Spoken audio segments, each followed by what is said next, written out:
While the world watched 20 years ago, Hurricane Katrina left a trail of flooding and destruction in her wake. At a Sam's Club parking lot in southern Louisiana, a group of first responders from Missouri waited for orders to go in and start the search and rescue efforts. The 40-member team of Missouri Task Force 1, along with teams from Texas and Tennessee, would be some of the first ones in to help. Chris Bryan is live in our newsroom after talking with some of those team members about that day and the challenges they faced. Chris? Yeah, good afternoon, Lee. Since Missouri Task Force 1 was founded, they have seen some of the worst sights in recent memory, and they've sniffed through the damage and debris that both humans and Mother Nature have thrown at them. That trip to the Gulf Coast 20 years ago changed how things would be done, not only for Missouri Task Force 1, but for search and rescue across the country today, and those team members are leading the way.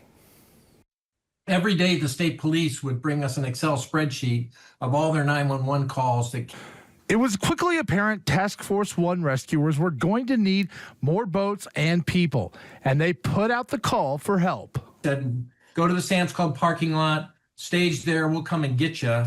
Well, my gosh, there were boats everywhere. I mean, there were boats as far as you could see. And so we were using boats we were uncomfortable with, had never trained on, had never used before.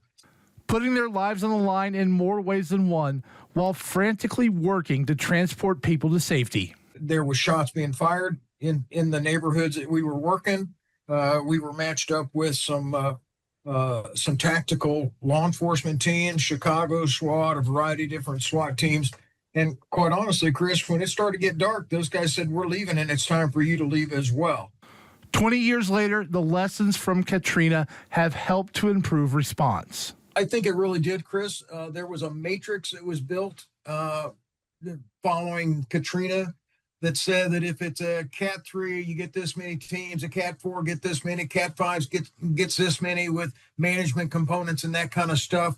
Being able to incorporate the GPS data to 911 calls allowed the teams using Black Hawk helicopters to find people they may have missed the first time. The first mission we launched on that, we saved an elderly couple, and that was just worth it from that point on. Is that this is a game changer, and we need to figure out how to use this to our advantage.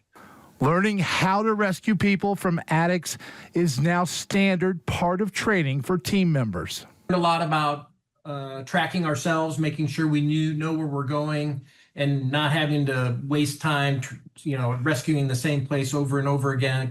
And advances in technology the team takes for granted today would have made all the difference 20 years ago. Boy, if we had drones in Katrina, my goodness gracious. It would have been a game changer. Yep. For those tasked with the work, the fear of what if weighs after the team comes home. I left down there, and the biggest thing that played on my mind is who's going to find somebody in the areas that we were assigned to search that we missed? And then how do you deal with that long term? To this day, in the headquarters of Task Force 1 in Columbia is a picture that serves as a reminder about why they do the job. It's of a little old lady that's being put on an airboat by members of the Missouri Task Force 1, and it's a big picture we have blown up here in our office. And the question that always comes to me jokingly is, how many Missouri Task Force 1 members does it take to rescue a classic Southern Belle? Because that's what she looks like. And the answer is 6, apparently. Team members had to use paper maps to cross out grids during the search. Since then, members have been instrumental in developing software to take from the GPS and the 911 calls, overlaying it on top of each other. A member of the team developed the dashboard for online mapping system that Search and Rescue uses, now even helping to create communication software that allows the team to connect with state and federal leaders while they're doing the searches. At the digital desk, Chris Bryan, KY3 News.